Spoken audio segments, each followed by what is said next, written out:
수업을 진행할 교육정보태 및 상담센터의 이혜인 강사입니다.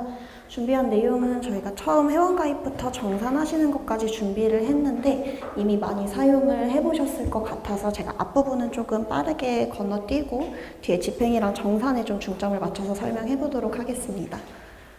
받으신 교재 있으실 것 같은데요. 이제 화면 잘 안 보이시면 교재 보면서 확인 한번 해주시고요.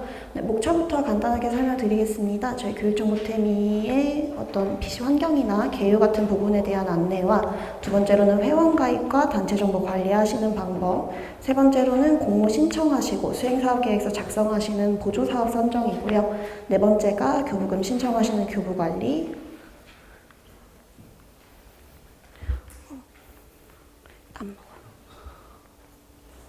다섯 번째는 금융정보관리, 이제 여섯 번째로 집행관리와 세 번째 사업수행관리 중에서도 자주 사용하시는 변경관리에 대해서만 내용을 준비했습니다.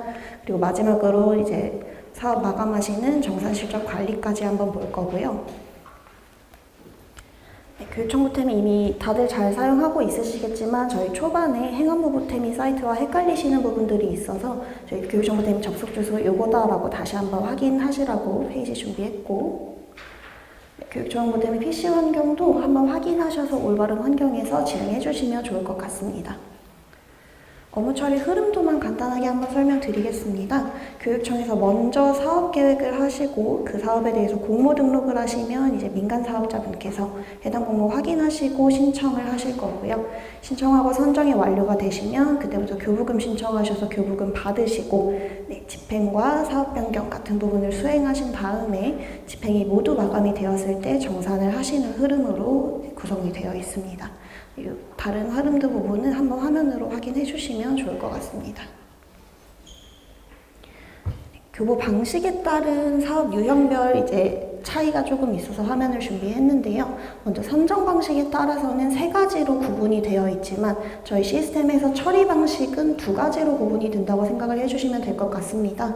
가장 처음에 있는 공모형 사업과 지정형과 자체 공모형 사업 이렇게 두 개로 나눠진다고 생각을 해주시고요. 공모형 사업이 앞에도 잠깐 말씀드렸던 교육청에서 사업을 계획하시고 공모 등록부터 이 지방보조금 포털을 통해서 등록을 해주실 거고요. 그러면 사업자분께서 그 공모를 확인하시고 신청하고 이제 선정을 받아서 이 보조금 포털에서만 진행하시는 방식으로 흘러가는 게 공모형 사업이고, 지정과 자체 공모형 사업은 이미 사업자가 지정된 상태에서 포털에서 진행을 하게 되어 있습니다. 그래서 지정 자체 공모형 사업은 교육청에서 사업을 등록할 때 선정된 특정 사업자들을 함께 등록하셔서 이제 수행사업 계획부터 시스템에서 진행하시는 방식으로 구성이 되어 있습니다.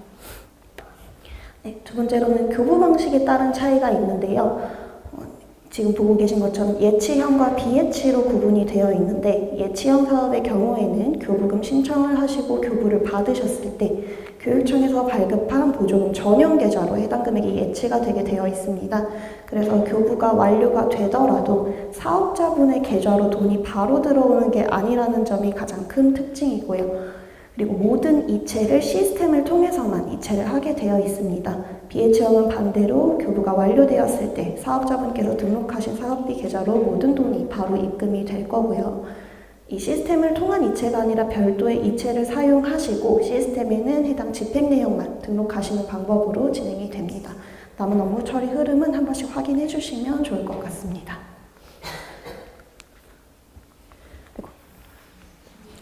이 화면은 저희 초반에 좀 많이 헷갈려 하시는 분들이 있어서 준비를 했던 화면인데요. 아마 많이 써보셔서 아시겠지만 저희 지방보조금 포털이 들어가게 되시면 바로 로그인 창이 나오는 게 아니라 메인 화면이 나오게 되어 있습니다. 그쪽에서 공모 사업을 검색하시고 신청을 하시다 보니까 회원가입과 이런 기관을 생성해야 하는 걸 모르는 분들이 간혹 있으셔서 저희가 처음에 준비를 했던 화면인데, 지금은 이미 가입해서 잘 사용하고 계실 테니까 이 부분 확인만 해주시면 좋을 것 같고요. 지금은 넘어가겠습니다.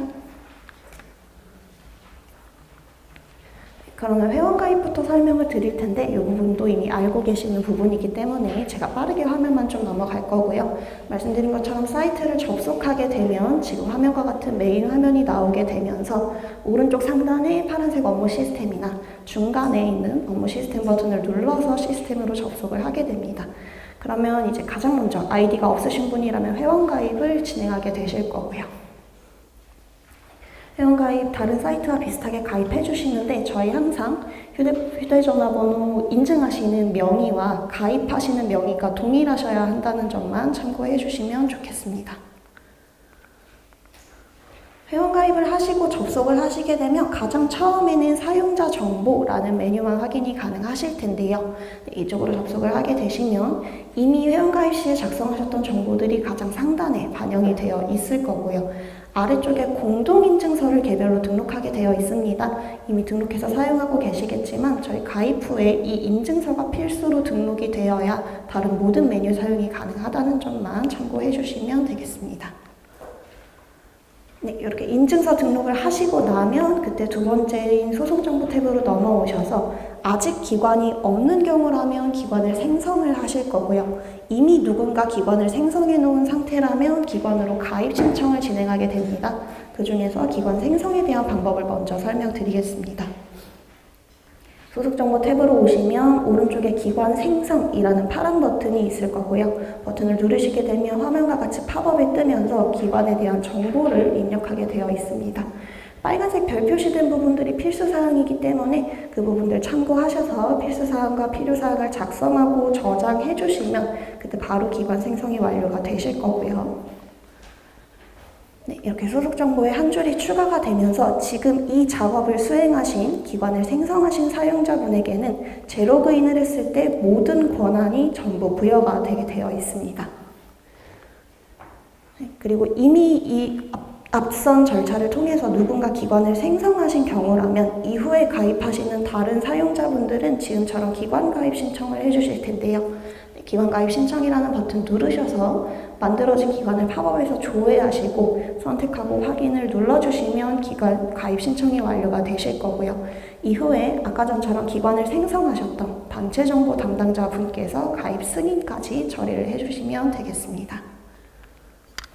이거는 기관 탈퇴하는 방법에 대해서 준비해 놓은 화면이라서 필요하시면 나중에 한번 참고해 주시면 좋겠습니다. 그러면 방금처럼 기관을 생성을 했거나 가입 신청을 하셔서 승인을 받고 단체 정보 담당자라는 권한을 부여받으셨을 때는 재로그인을 하시면 지금처럼 단체 정보라는 메뉴로 접근이 가능합니다. 말 그대로 단체에 대한 정보를 관리하는 메뉴고요. 가장 첫 번째 탭에는 기관 가입, 기관 생성할 때 입력하셨던 정보들이 반영이 되어 있고 필요하시면 수정도 가능합니다. 두 번째는 개요 정보인데 필수사항은 아니기 때문에 확인하시고 필요하시면 입력해서 저장해 주시면 되겠습니다. 네, 세 번째 구성원 관리 탭에서 이제 단체 정보 담당자 분들이 우리 기관에 가입 신청을 한 사용자들을 승인하는 탭인데요. 이쪽에 들어오시게 되면 아까 전처럼 가입 신청을 하신 사용자를 가입 신청이라는 상태로 조회할 수 있으시고 가입하는 게 맞다라고 하시면 체크해서 승인해 주시면 가입이 완료가 됩니다. 혹시라도 잘못 가입 신청된 사용자라면 반려 처리하시는 것도 가능합니다. 제가 네 번째는 건너뛰고 다섯 번째 탭을 먼저 설명을 드릴 텐데요. 네, 방금 전처럼 구성원 관리에서 가입 승인까지 완료가 됐다면 마지막인 권한 관리 탭으로 오셔서 해당 사용자에게 사용할 권한을 부여해 주셔야 합니다. 네, 권한은 사용자 선택하시고 아래쪽에 추가 버튼 눌러서 설정하고 저장을 해주시면 되는데요. 저희 사용하는 권한이 딱 세 가지 있습니다. 첫 번째는 방금 말씀드렸던 민간 단체 정보 담당자라는 권한으로 이 권한을 받으신 사용자분만 단체 정보라는 메뉴로 접근하셔서 단체에 대한 정보나 구성원의 가입 승인 같은 절차를 관리하실 수 있습니다. 네, 두 번째로 민간 보조사업 이체 담당자라는 권한인데요. 말 그대로 이체를 담당하는 권한이기 때문에 이제 이체 실행하시는 집행이체 메뉴나 추후에 정산 때 사용하시는 반환관리 두 가지 메뉴를 조회할 수 있는 권한입니다. 그리고 마지막 민간보조사업자라는 권한이 위에 있는 두 가지 권한에 해당하는 메뉴를 제외한 나머지 모든 메뉴를 보실 수 있는 권한이기 때문에 이 수행사업을 수행하시는 사업자분이라면 마지막 세 번째 민간보조사업자라는 권한을 거의 필수로 받으셔야 한다고 생각해 주시면 되겠습니다. 모든 권한은 부여 가능한 인원수 제한이 없기 때문에 필요하시면 구성원 분들에게 부여하셔서 사용이 가능하시고요. 이렇게 권한까지 받으셨으면 이제 보조사업 선정이라는 메뉴를 조회하셔서 공모 신청이나 그런 선정된 사업에 대한 정보를 확인하실 수 있습니다. 이 업무 처리 흐름도가 아까 전에 간단하게 말씀드렸던 공모형 사업과 지정 자체 공모형 사업에 대한 흐름도고요. 이미 한번 설명을 드렸기 때문에 화면만 확인해 주시고 넘어가도록 하겠습니다. 그래서 공모형 사업이라면, 포털에서부터 신청을 하시는 사업이라면 지금 보고 계시는 공모사업 조회라는 메뉴로 들어오셔서 사업을 신청하게 되실 거고요. 이쪽에서 조회 조건을 설정하고 조회하셨을 때 교육청에서 등록해 놓은 공모사업들을 확인하실 수 있습니다. 그래서 신청하는 사업이 맞다라고 하시면 가장 오른쪽에 신청 버튼을 클릭해 주실 거고요. 클릭하시면 지금과 같은 신청서를 작성하는 화면으로 이동하게 되어 있습니다. 이미 많이 확인해 보셨겠지만 탭이 굉장히 여러 가지가 있을 텐데요. 가장 첫 번째 탭부터 마지막 탭까지 순서대로 입력하고 저장해 주셔야 넘어갈 수 있습니다. 가장 첫 번째는 이 사업을 수행할 기관의 정보를 입력해 주시는 수행기관 등록이라는 탭입니다. 사업자는 먼저 사업자 추가 버튼을 눌러서 우리 기관에 대한 정보를 작성해 주실 텐데요. 기관에 대한 정보는 이미 기관을 생성하실 때 입력하셨던 모든 정보들이기 때문에 사업자 추가하시고 하단에 돋보기 버튼을 클릭해서 기관의 정보를 불러와 주시면 작성한 정보들 자동으로 반영되게 되어 있습니다. 작성되지 않은 추가 정보만 확인하셔서 작성을 해 주실 거고요. 네, 스크롤이 조금 길게 있기 때문에 아래쪽으로 내려주셔서 정보 작성해 주시는데 중간에 5번 박스가 쳐져 있는 기관 단체 담당자에 대해서만 조금 더 설명을 드리겠습니다. 이렇게 지금 기관단체 담당자로 지정된 담당자만 추후에 이 신청서에 대해서 조회하시고 결과를 확인하실 수 있습니다. 담당자 한 명만 지정이 가능하기 때문에 딱 지정된 이분만 확인을 하실 거고요. 그래서 실제로 이 사업을 담당하시는 분으로 잘 설정을 해주셔야 합니다. 영향을 미치는 메뉴가 있기 때문에 그 부분은 제가 다시 다음에 설명드리도록 하겠습니다. 네, 개요까지 작성해 주시고 가장 아래로 스크롤을 내려주시면 보조사업 예치 유형에 대해서 선택을 하게 되어 있습니다. 제가 개요 때 설명드렸던 교부 방식에 따른 그 예치형과 비예치형을 선택을 해 주시는 건데 예치, 비예치 직접 선택이 가능하시지만 교육청에서 이 공모에 대해서 비예치가 불가능하다라고 설정해 놓은 사업이라면 구분은 예치로 자동 설정되고 선택할 수 없게 비활성화되어 있습니다. 그래서 활성화된 경우에만 사업자분께서 선택해서 신청이 가능하신 거고요. 비예치를 선택하시는 경우에는 비예치형 선택 사유를 반드시 입력하셔야 저장이 가능합니다. 아래까지 모두 작성해 주셨으면 스크롤 다시 가장 위쪽으로 올리셔서 저장을 해 주실 거고요. 이게 저장이 되시면 다음 탭으로 넘어갈 수 있습니다. 두 번째, 기본 신청서 등록에는 이 단체 현황에 대한 정보는 이미 수행기관을 선택을 하셨을 때 정보가 넘어와서 반영이 되어 있을 거고요. 지금 화면은 좀 잘려 있지만 아래쪽에 기본 신청서 신청 현황이라는 곳에서 해당 사업에 대한 사업명과 사업 기간 그리고 신청하시는 사업 금액을 설정하실 수 있습니다. 이 부분 직접 입력하시는 부분이기 때문에 확인해서 전부 다 작성하시고 저장을 해주시면 다음 탭으로 넘어가게 될 거고요. 네, 다음 상세 신청 정보 등록이라는 탭도 이제 이 사업에 대한 시행 지역이 있는 경우에 그 시행 지역을 설정해 주시고 자산 정보나 그런 수익금 등 혹시 해당하는 정보들이 있다면 확인하셔서 작성하시고 저장해 주시면 되겠습니다. 네, 그럼 네 번째인 세부 추진 계획 등록이라는 탭으로 이동하게 되실 텐데요. 앞에서는 총 사업에 대한 기간과 총 사업 금액을 설정하셨다면 이 탭에서는 그래서 그 사업 기간 중에서 어떠한 계획을 언제부터 언제까지 시행하고 그 계획에는 얼만큼의 예산이 들어가는지 세부적인 계획들을 작성하는 부분이라고 생각을 해주시고요. 행추가해서 원하는 만큼 작성을 해주시는데 저희 이쪽에 작성하신 내용이 추후에 정산하실 때 반영되는 부분이 있습니다. 그래서 이 부분은 맞게 잘 작성해 주시면 좋겠습니다. 정산에 영향이 있는 부분은 제가 정산할 때 한 번 더 설명드리도록 하겠습니다. 작성하고 저장해 주시면 다음 탭으로 이동을 할 수가 있으시고요. 재원조달계획 등록이라는 탭이 이제 총 사업에 대한 지방보조금 금액과 자부담금 금액을 입력하시는 항목인데 이 금액을 이미 앞에 있는 기본 신청서 등록에서 한번 작성을 하셨기 때문에 해당 금액이 그대로 반영이 되어 있습니다. 수정이 필요하시면 여기서 다시 한번 수정이 가능하시고요. 여기서 수정을 하게 되면 앞에 있는 기본 신청서 등록도 자동으로 변경이 됩니다. 저장하고 넘어가시면 예상 집행 계획 등록이라는 탭으로 이동이 되실 거고요. 이쪽에서 이제 총 사업에 대한 금액을 각각 세목별로 얼만큼 사용을 하실 건지 예산 대비 금액을 작성하게 되어 있습니다. 작성하실 때 행추가해서 원하는 만큼 작성해 주시는데 저희 동일한 세목을 2줄 이상 추가할 수 없기 때문에 세목별로 한 줄에 그 세목에 대한 총 금액을 작성해 주셔야 합니다. 그리고 이쪽에 작성하신 금액들이 집행을 하실 때 각각 세목별 잔액으로 통제가 되기 때문에 여기도 사용하실 금액만큼 잘 작성해 주셔야 정상적인 사업 수행이 가능합니다. 넘어가면 자격요건 확인이라는 탭이고요. 이쪽은 따로 작성을 하시는 화면이 아니라 교육청에서 이 사업을 신청할 때 이러이러한 자격을 검증하겠다라고 설정을 해놓은 화면입니다. 그래서 확인하시고 그냥 체크해서 저장만 해주시면 되겠습니다.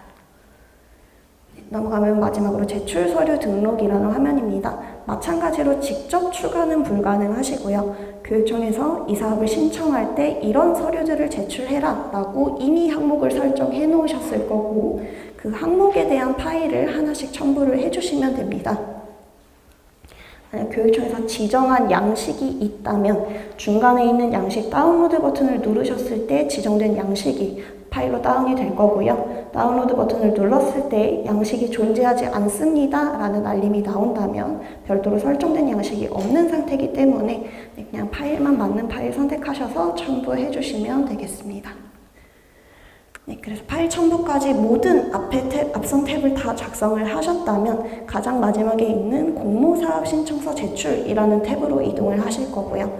해당 탭에서 개인정보 활용 동의에 대한 내용을 체크하고 최종 제출하실 수 있습니다. 제출하시게 되면 교육청으로 신청서가 넘어가게 되면서 이후에 접수하시고 심사에서 선정하시는 단계까지 갈 거고요. FAQ에 대한 내용을 한번 준비했는데 이 부분은 한번 확인해 주시면 좋을 것 같고요. 제가 지금은 넘어가도록 하겠습니다. 그래서 이제 교육청에서 해당 신청서에 대한 접수 현황 혹은 심사 현황 같은 부분들을 지금 보고 계시는 마이보조 사업 신청이라는 메뉴에서 확인하실 수 있는데 제가 신청서를 작성할 때 가장 처음에 수행기관 등록에서 선택하는 기관 단체 담당자에 대해서 설명을 드렸죠. 그때 선택된 기관 단체 담당자의 마이보조 사업 신청에서만 신청서를 확인하실 수 있습니다.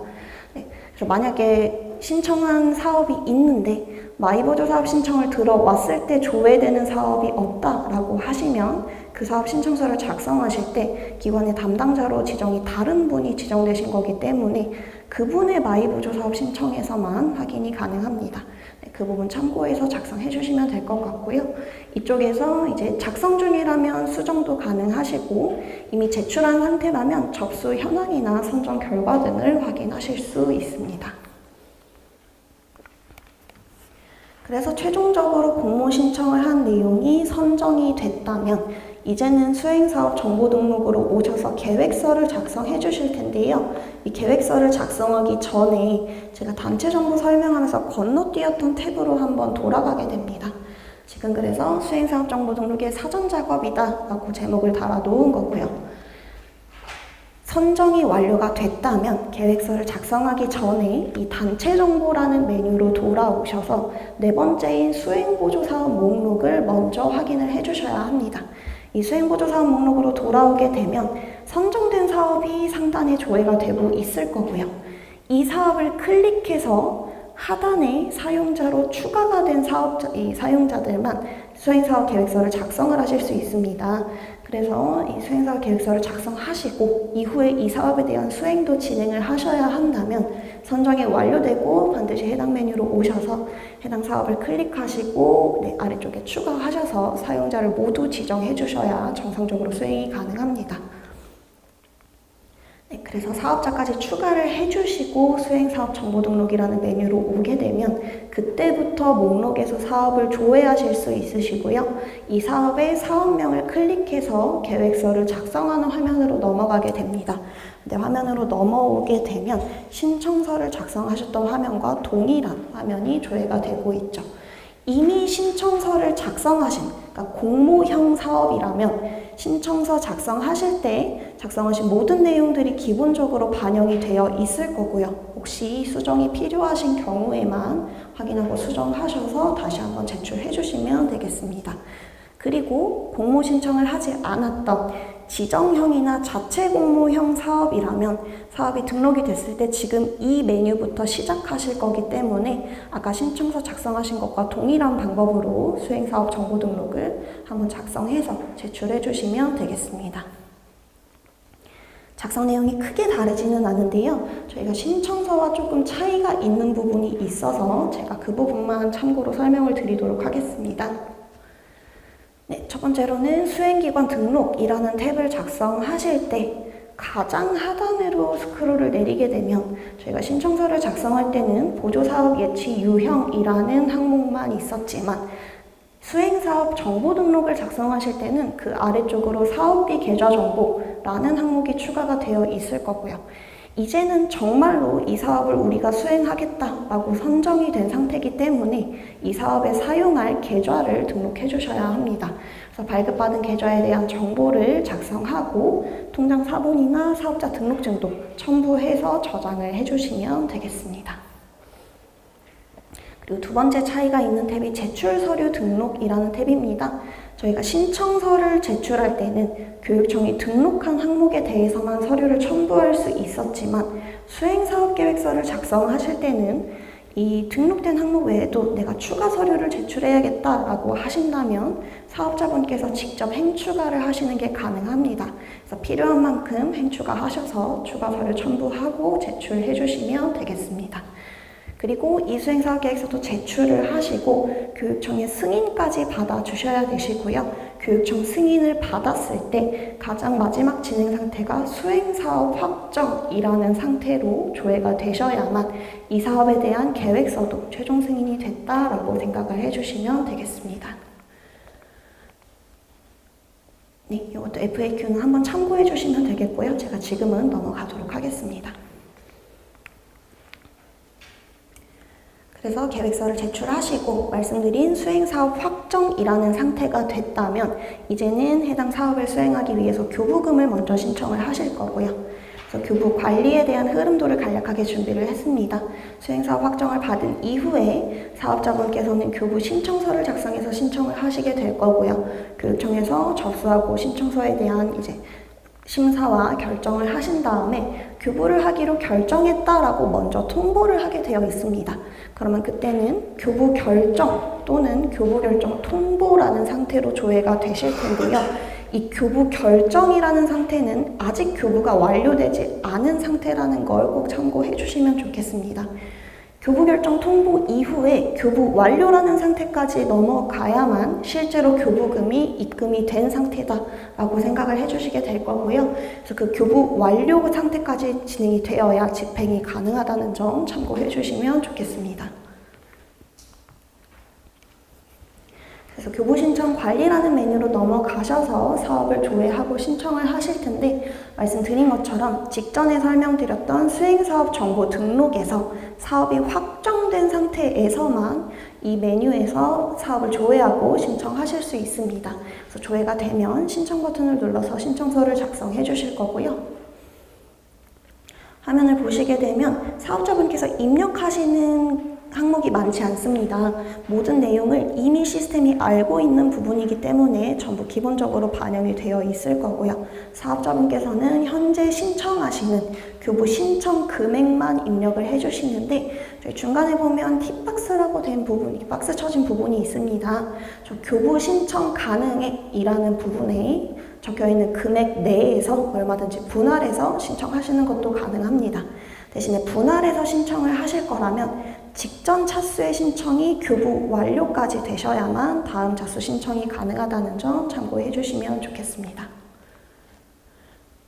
네, 아래쪽 화면들은 필요하시면 확인해서 작성을 하실 수 있는 부분이고요. 확인하시고 저장한 다음 제출까지 눌러주시면 마찬가지로 교육청으로 해당 정보가 넘어가게 되면서 교육청에서 접수하고 심사해서 결정을 하게 됩니다.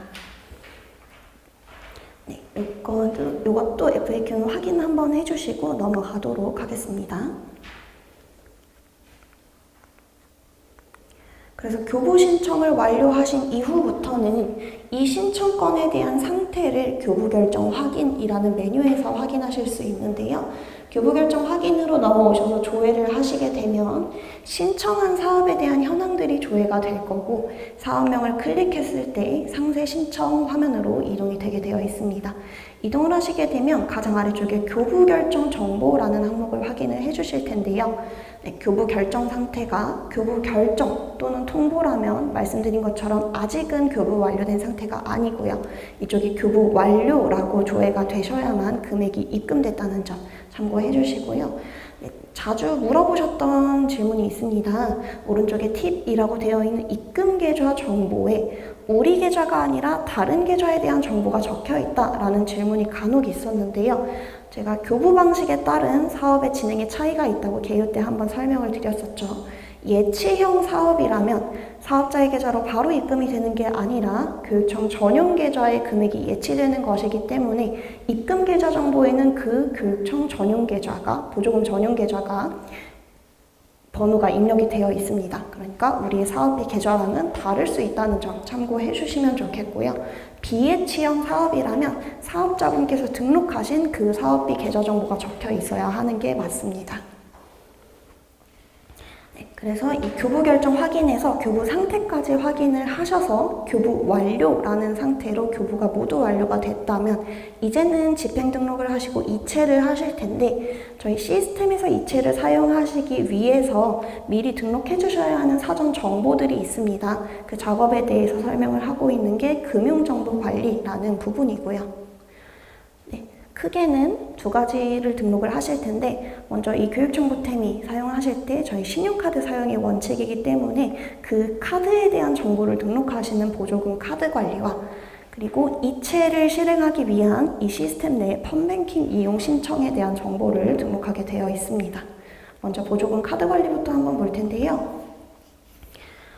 네, 보조사업자 증명서 조회라는 메뉴에 대해서 먼저 설명을 드릴 텐데 아마 카드를 발급을 받으시거나 혹은 우리 사업비 계좌를 발급을 받을 때 은행과 카드사에서 지방보조금 사업수행 확인서라는 걸 제출해라 라고 한다는 질문을 저희가 몇 번 받은 적이 있습니다. 그 서류를 어디서 출력하는지에 대한 문의를 좀 많이 주셨는데요. 지금 보고 계시는 보조사업자 증명서 조회라는 메뉴로 들어오셔서 사업명을 선택하시고 출력 버튼을 누르시면 나오는 서류의 이름이 지방보조금 사업수행 확인서입니다. 그래서 이 해당 메뉴에서 출력을 해주시고요. 제가 팁으로 준비를 했는데 출력을 하실 때 간혹 사업기간과 보조금액이 공란이다라는 질문이 있습니다. 저희 이 사업기간과 보조금액은 앞에서 설명드렸던 수행사업 정보 등록에서 끌어오는 정보이기 때문에 아직 그쪽이 작성되지 않았다라는 상태인 거고요. 공란으로 조회되시면 수행사업 정보 등록에 가셔서 그 기본 신청서 등록 탭에 그 기간과 보조금액 확인해서 작성해 주시면 되겠습니다. 그래서 서류를 제출하고 카드를 발급을 받으셨다면 해당 카드를 이 사업에 사용하겠다라고 등록을 해주실 거고요. 그 등록하시는 메뉴가 지금 보고 계시는 전용카드 정보 관리라는 메뉴입니다. 이 전용카드 정보 관리에서 사업명 선택하시고 하단에 신용카드 신규 등록 버튼을 눌러주시면 팝업에서 발급받은 카드를 조회하시게 될 거고요.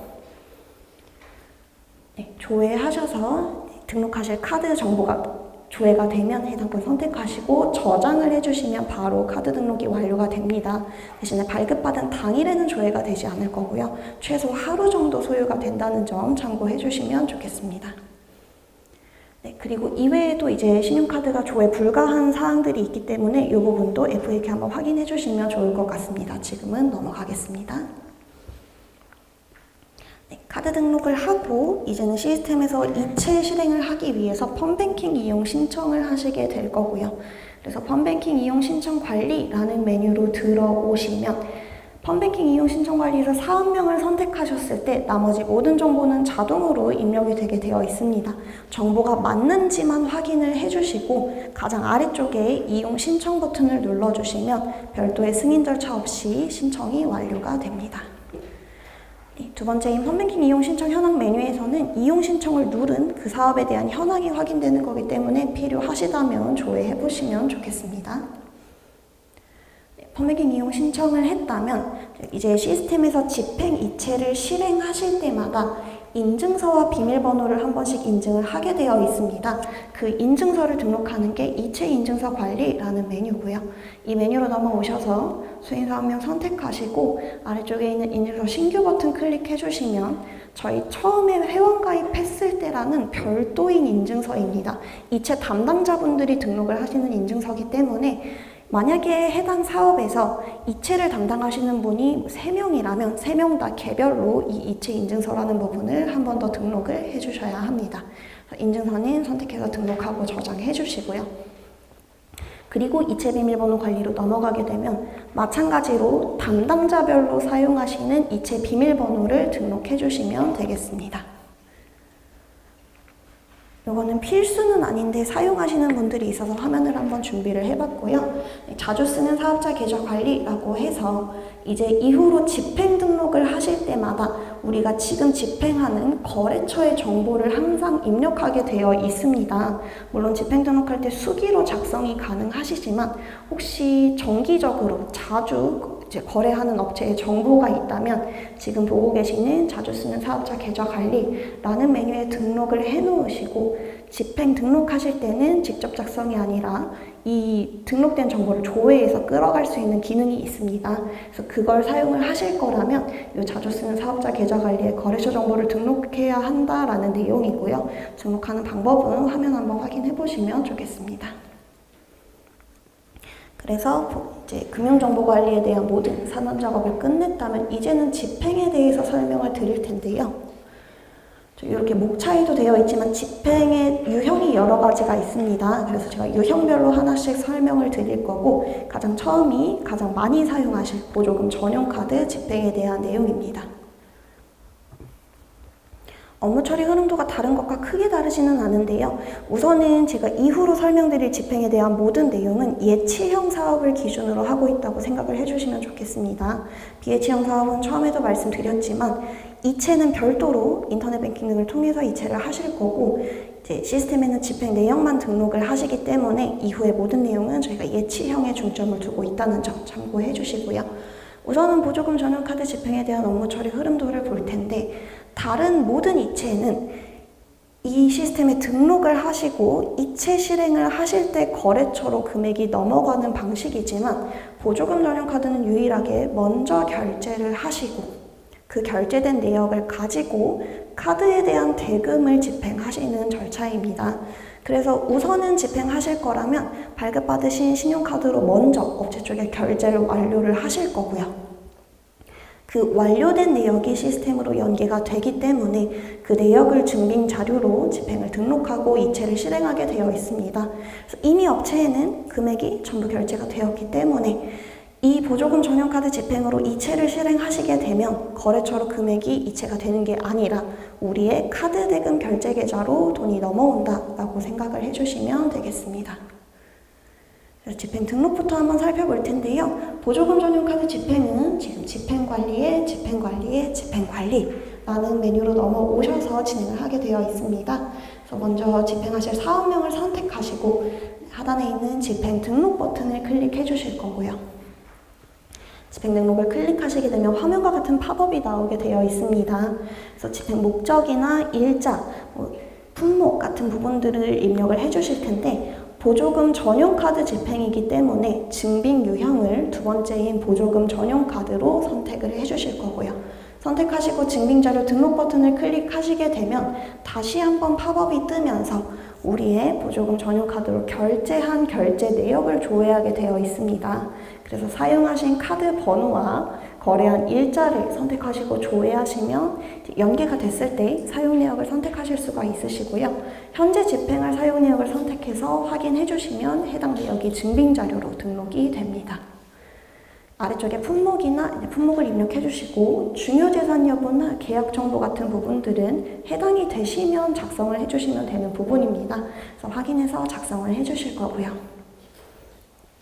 아래쪽으로 스크롤을 내려주시면 그래서 이 금액은 우리가 어떤 세목으로 집행을 하는 건지 집행 재원을 입력하게 되어 있습니다. 그래서 보조비 세목을 선택하시고 이 금액은 지방보조금으로 집행이 되는지 자부담금으로 집행이 되는지 금액도 입력을 해주실 텐데요. 여기서 선택하는 보조비 세목이 수행사업 계획서 때 작성하셨던 예산집행 계획 등록에 작성한 금액으로 통제가 됩니다. 그래서 계획이 작성된 세목만 조회를 할 수가 있으시고요. 그때 작성한 계획 금액 내에서만 집행이 가능하다는 점 참고해 주시면 좋겠습니다. 그래서 금액을 작성해 주실 텐데 저희 이 8번 박스에 입력되는 지방보조금과 자부담금의 금액이 바로 상단에 있는 증빙가능액 내에서 입력이 되어야 합니다. 카드 집행인 경우에는 카드 결제 내역을 선택하셨을 때 카드사로부터 증빙가능액이 연계되어서 자동으로 입력이 되어 있을 거고요. 그래서 아래쪽에 입력하시는 재원의 총 합계가 위쪽에 보이는 증빙가능액과 일치하셔야 한다는 점 참고해 주시면 좋겠습니다. 세목 선택하시고 재원을 입력하실 거고요. 하단에는 이 결제 내역에 대한 거래처 정보와 계좌 정보를 입력을 하실 텐데 거래처 정보는 카드 결제 내역을 선택하셨을 때 카드사로부터 그 업체의 정보가 연계돼서 자동으로 입력이 됩니다. 혹시 수정이 필요하시다면 수정해 주시면 되겠고요.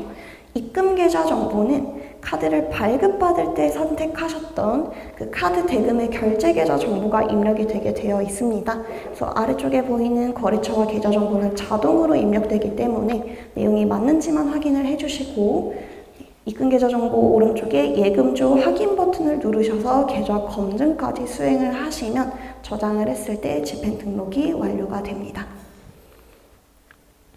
완료된 내역은 바깥의 목록에서 확인하실 수 있으시고요.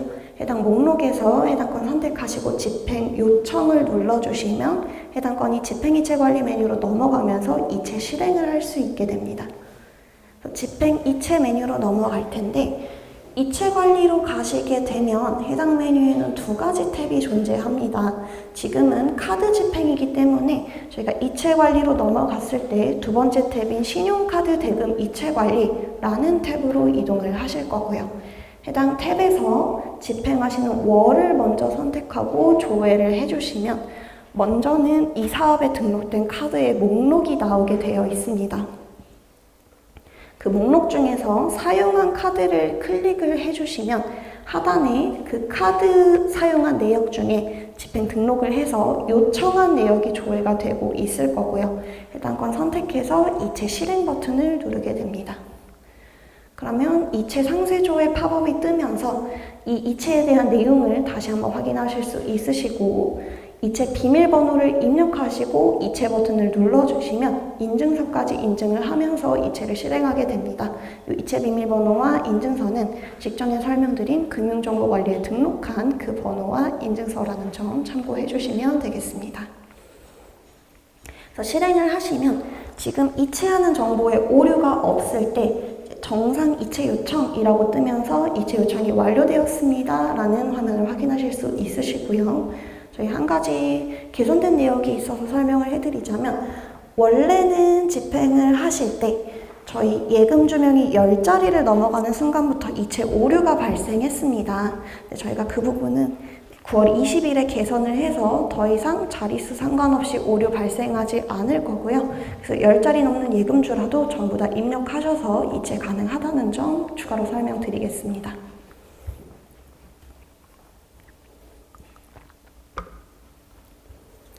이체 요청이 완료되었습니다 라고 뜨시면 이제 가끔 착각을 하시는 분들이 있는데 이체가 완료된 상태는 아닙니다. 정상적으로 우리가 지금 은행에 이체 요청을 했다라고 이체 요청이 완료되었습니다 라고 말씀을 드리고 있는 거고요. 반드시 팝업을 닫고 목록으로 가셔서 이체 상태가 완료인지까지 확인을 해주셔야 합니다. 보통 이체 요청이 정상적으로 완료되면은 이체도 자동으로 정상 완료가 되는데 간혹 실패가 발생할 수 있어서 이 이체 상태가 완료인지 꼭 확인을 해주시면 좋겠습니다. 그래서 이체까지 완료가 되면 해당 카드에 대한 집행이 완료가 되는 거고요. 이 집행이 완료된 내역은 우리 카드 대금 결제 계좌로 입금이 된다는 점 다시 한번 설명드리면서 두 번째인 계좌이체 집행으로 넘어가도록 하겠습니다. 계좌이체 집행에는 유형이 두 가지가 있습니다. 그 중에 먼저 첫 번째인 전자세금 계산서에 대한 업무 처리 흐름도를 먼저 설명을 드릴 거고요. 카드 사용을 저희가 원칙으로 하고 있지만 간혹 카드 결제가 불가능한 거래처들이 있기 때문에 그런 카드 결제가 불가능한 건에 한해서 업체로부터 전자세금 계산서를 먼저 발급을 받고 그 계산서를 증빙 자료로 집행을 하게 되어 있습니다. 그래서 발급받으신 계산서를 우선은 등록을 해주실 거고요. 그게 등록이 완료가 되면 해당 계산서를 증빙 자료로 집행 등록을 하고 요청해서 이체 실행을 하게 됩니다. 이체 실행을 하게 되면 이 시스템을 통해서 보조금 전용 계좌에서 자부담 계좌를 거친 다음에 바로 거래처의 계좌로 이체가 되게 되어 있습니다. 증빙자료를 등록하는 방법부터 먼저 설명을 드릴 텐데요. 우선은 업체로부터 발급을 받으신 다음에 집행관리라는 메뉴로 들어오시면 가장 상단에 증빙관리라는 메뉴가 있습니다. 증빙관리 클릭하시면 전자세금 계산서 관리라는 메뉴로 접근이 가능하시고요. 해당 메뉴에서 하단에 있는 전자세금 계산서 등록 버튼을 눌러주시면 화면처럼 팝업에서 그 계산서에 대한 내용을 작성해서 등록을 하실 수 있습니다. 네, 이제 이 계산서를 등록하실 때도 업체에 대한 정보를 수기로 작성을 하셔야 하는데 혹시라도 이 업체에 대한 정보가 직전에 금융정보관리에서 설명드렸던 자주 쓰는 사업자 계좌관리에 등록이 되어 있는 정보라면 지금 TV라고 되어 있는 거래처 조회 버튼 클릭하셔서 해당 내용 끌어와서 반영하실 수 있습니다. 물론 수기로 작성하셔도 상관은 없습니다. 업체에 대한 정보를 작성하시고 아래쪽에 행추가 버튼 클릭하셔서 품목에 대한 상세 내역과 금액도 작성을 하실 거고요. 모든 내용 작성하시고 저장을 눌러주시면 등록이 완료가 됩니다. 화면에 보시면 저희 조회 요청과 재조회 요청이라는 기능이 있는데 국세청과 연계를 해서 이제 승인 번호만 가지고 조회를 해서 해당 계산서의 내용을 불러와서 등록할 수 있는 기능인데요. 저희가 현재는 개발 중에 있기 때문에 사용이 어렵습니다. 네, 최대한 빠르게 개발을 해서 저희가 테스트를 하고 빠르게 배포할 수 있도록 지금 확인을 하고 있는 중이고요. 현재는 불가능하다는 점 참고해 주시면 좋겠습니다. 증빙 자료를 등록을 하셨다면 마찬가지로 집행관리라는 메뉴로 넘어오셔서 집행 등록 버튼으로 집행을 등록할 거고요. 보조금 카드 등록할 때와 동일한 팝업이 조회가 됩니다. 해당 메뉴에서 다른 부분은 작성할 때 크게 다르지 않으신데 지금은 전자세금 계산서 집행이기 때문에 증빙 유형을 전자세금 계산서로 선택하고 하단의 증빙자료 등록 버튼을 클릭합니다. 그러면 이번에는 팝업에서 등록된 전자세금 계산서의 목록을 불러오게 되어 있습니다. 저희 바로 직전에 등록했던 전자세금 계산서 관리에 대한 목록을 불러오게 되는 거고요. 그 중에서 증빙자료로 등록할 계산서를 선택하고 확인을 해주시는데 전자세금 계산서인 경우에는 10만원짜리의 계산서를 등록했다면 10만원 통으로 집행하실 수도 있지만 그 금액 내에서 분할해서 여러 번 집행하는 것도 가능합니다. 그래서 이전에 이미 분할해서 증빙한 금액이 있다면 기증빙 금액에 해당 금액이 표시가 되고 있을 거고요. 그리고 현재 증빙 가능한 금액을 확인하셔서 나머지 추가 집행하실 수 있다는 점 참고로 말씀드리겠습니다. 마찬가지로 품목과 중요재산 여부 같은 부분들 확인해서 작성을 해주실 거고요. 하단으로 내리게 되면 다시 한번 집행 재원을 입력하게 되어 있습니다. 마찬가지로 세목을 선택하시고 재원을 입력해 주시는데 이번에 연계되는 증빙 가능액은 이미 계산서를 등록하실 때 작성하신 공급과액과 부가세액이 있기 때문에 해당 금액을 불러와서 반영하고 있습니다. 마찬가지로 증빙 가능액 내에서 재원 구분해서 입력해 주시면 되겠습니다. 하단의 거래처 정보는 계산서 등록할 때 작성하신 거래처 정보를 자동으로 반영하고 있을 거고요. 그래서 입금 계좌 정보만 추가로 수기로 작성하셔서 입력하시고 저장해 주시면 되겠습니다.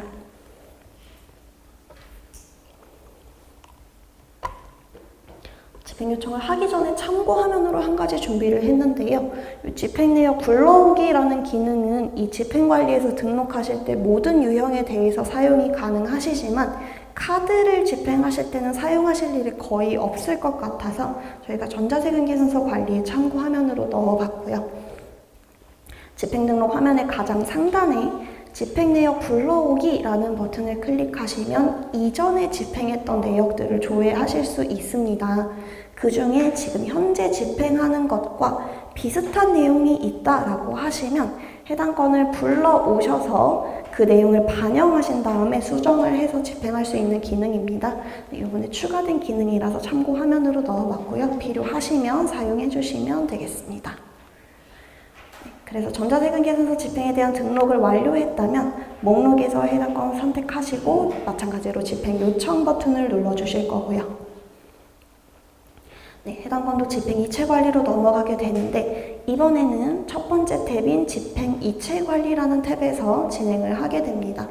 그래서 이체를 하기 위해 목록을 조회하실 텐데 지금 사용하는 이 전자세금 계산서 집행은 이체를 실행했을 때 보조금 전용 계좌에서 돈이 빠져서 자부담 계좌를 거쳐서 거래처로 가는 집행이기 때문에 계좌 구분 반드시 거래처를 선택해 주셔야 조회가 가능하시고요.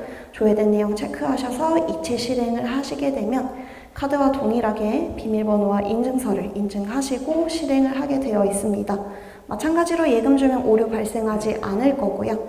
이것도 이체 요청이 완료된 이후에 목록에서 이체 상태 완료인지까지 한 번 더 확인을 해주셔야 합니다. 네, 계좌 이체 집행의 두 번째인 기타 집행에 대해서 설명을 드릴 텐데 이미 알고 계시겠지만 저희 이전에 카드와 세금 계산서는 카드 결제 내역이나 발급받은 계산서의 내용을 증빙자료로 등록을 하셨지만 이 기타 집행은 첨부 파일로만 증빙을 하게 되어 있습니다. 어떤 파일이든 첨부가 되면 집행이 가능하다라는 내용인 거고요. 그래서 시스템에서 어떻게 보면 가장 편하고 가장 제약이 없는 집행이라고 할 수 있습니다. 그렇기 때문에 이 건은 기타 집행을 사용하시기 전에 반드시 사전에 교육청과 협의 후에 사용하시는 걸 권장드리고 있습니다. 기본적으로는 저희 카드 사용이 원칙에 카드 결제가 불가능한 건에 한해서 계산서 발급을 안내드리고 있으니까요. 이제 그 두 가지가 불가능한 경우에 이 건을 사용하시게 될 텐데 그래서 반드시 교육청과 사전 협의해야 된다는 점 한 번 더 말씀드리겠고요. 기타 집행 등록도 방법이 크게 다르지 않기 때문에 제가 간략하게 설명드리고 넘어가겠습니다. 마찬가지로 집행관리에서 집행 등록 버튼으로 등록을 하실 거고요. 집행 목적이나 일자, 품목 등 다 작성을 해주시는데 이번에는 증빙유형 기타로 선택하시고 증빙자료 등록 버튼을 눌러주시면 지금 현재 이 PC에 있는 파일을 조회해서 첨부하게 되어 있습니다. 맞는 파일 선택하셔서 첨부해 주시면 되겠고요. 이후 아래쪽에 재원 입력하시고 거래처와 계좌 정보 입력하신 다음에 저장을 해주시고 요청, 이체, 전자세금 계산서와 동일하게 진행이 됩니다. 그래서 이체까지 완료해 주시면 되겠습니다. 세 번째로는 인건비와 운영수당에 대한 집행입니다. 보통 이걸 사용하실 때는 각자 차이점이 있으시겠지만 대부분은 외부 강사를 초빙했을 때 강사료 같은 부분을 집행하실 때 사용하는 집행 유형인데요. 인건비 운영수당 같은 경우에는 금액이 하나로 묶여 있는 게 아니라 한 강사, 그 한 거래처에게 실지급액과 원천징수액이라는 두 가지 금액으로 분리가 되게 되어 있습니다. 실지급액의 경우에는 실제로 지금 이 강사료를 받는 강사에게 가는 금액이고요. 원천징수액의 경우에는 이제 소득세와 지방소득세, 원천세 기관에서 납부하시는 그 금액을 입력하게 되어 있습니다.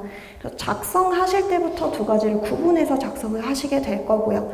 이체를 하시게 되면 실지급액은 다른 계좌이체 집행과 동일하게 보조금 전용 계좌에서 자부담을 거쳐서 거래처의 계좌로 빠져나가게 될 거고요. 원천징수액은 두 가지 방법을 선택하실 수 있습니다. 원천징수액도 지금 이 시스템을 통해서 제3자의 계좌로 보내겠다라고 하시면 그 원천징수액의 계좌를 직접 설정하셔서 3자 이체로 입금을 하실 수가 있으시고요. 원천징수액 그냥 자부담 계좌로 받아서 별도로 납부를 하겠다라고 하시면 자부담 계좌로 계좌 설정하셔서 보조금 전용 계좌에서 우리 등록한 사업비 계좌로 돈을 입금받고 끝낼 수 있는 두 가지 방법 중에 원하시는 방법으로 선택해서 진행이 가능하시고요. 인건비와 운영수당 같은 경우에는 여러 가지 내용을 엑셀로 일괄로 업로드를 하실 수 있습니다. 그래서 엑셀의 내용을 작성하셔서 업로드를 해주시고 요청하고 이체 실행을 먼저 진행을 하실 거고요. 이체가 완료됐을 때 사후에 증빙 자료를 등록하는 방식으로 진행이 되고 있습니다. 집행 등록하는 방법부터 먼저 설명을 드릴 텐데요. 아까까지는 집행관리라는 메뉴에서 진행을 했지만 이 인건비와 운영수당은 인건비 운영수당 집행관리라는 메뉴가 별도로 존재합니다. 해당 메뉴로 넘어와서 진행을 하실 거고요. 사업명을 선택하시고 작성을 하기 전에 먼저 집행할 세목을 화면에서 선택하게 되어 있습니다. 이 메뉴명에서 알 수 있는 것처럼 인건비와 운영수당이라는 두 가지 세목만 존재할 거고요. 지금 집행할 세목을 선택을 해주시는데 만약에 수행사계획서를 작성할 때 예산 집행 계획을 작성하지 않은 세목을 선택하시게 되면 일괄 업로드 버튼 비활성화되게 되어 있습니다. 그래서 뭐 인건비를 선택했는데 버튼이 비활성화된다 라고 하시면 지금 이 사업에 인건비라는 세목으로 계획이 없는 상태이기 때문에 필요하시다면 먼저 사업 변경 신청하셔서 해당 세목에 대한 계획을 작성하시고 그 다음 집행이 가능합니다. 그래서 먼저 세목을 선택하고 업로드 버튼을 클릭해 주실 거고요. 클릭하시게 되면 상단에 보이는 팝업에서 먼저 서식 다운로드 버튼을 눌러서 작성하시는 엑셀 서식을 다운받게 됩니다. 엑셀을 열게 되면 아래쪽 화면과 같은 엑셀이 조회가 되실 거고요. 아마 예시로 두 줄 정도가 작성이 되어 있을 텐데요. 첫 번째 줄은 실지급액, 그리고 두 번째 줄은 원천징수액이기 때문에 두 줄 모두 동일한 대상에게 작성한다는 점 참고해 주시고요.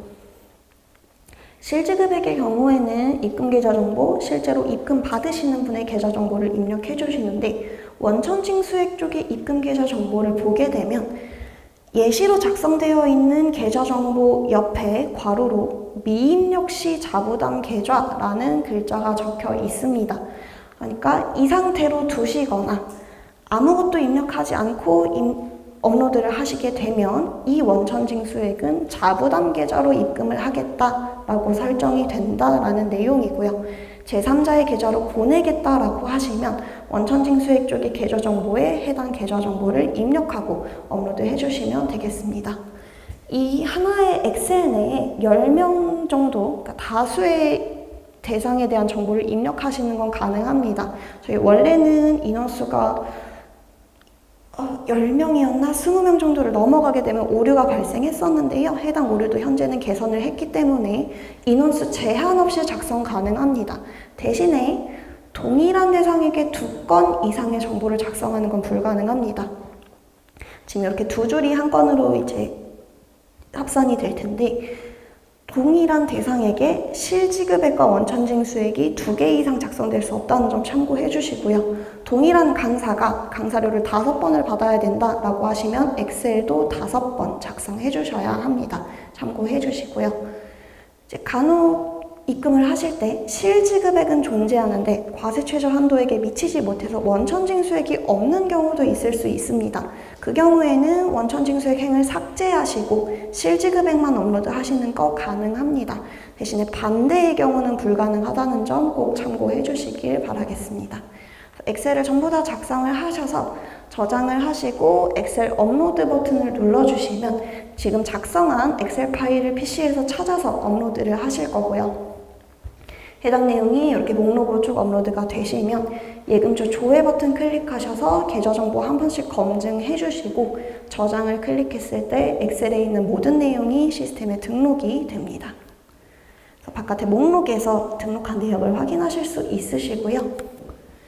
이것도 마찬가지로 집행 요청을 하실 텐데 한 건을 선택해서 집행 요청을 누르시면 그 건에 대한 실지급액과 원천징수액 동시에 집행 요청이 되게 됩니다.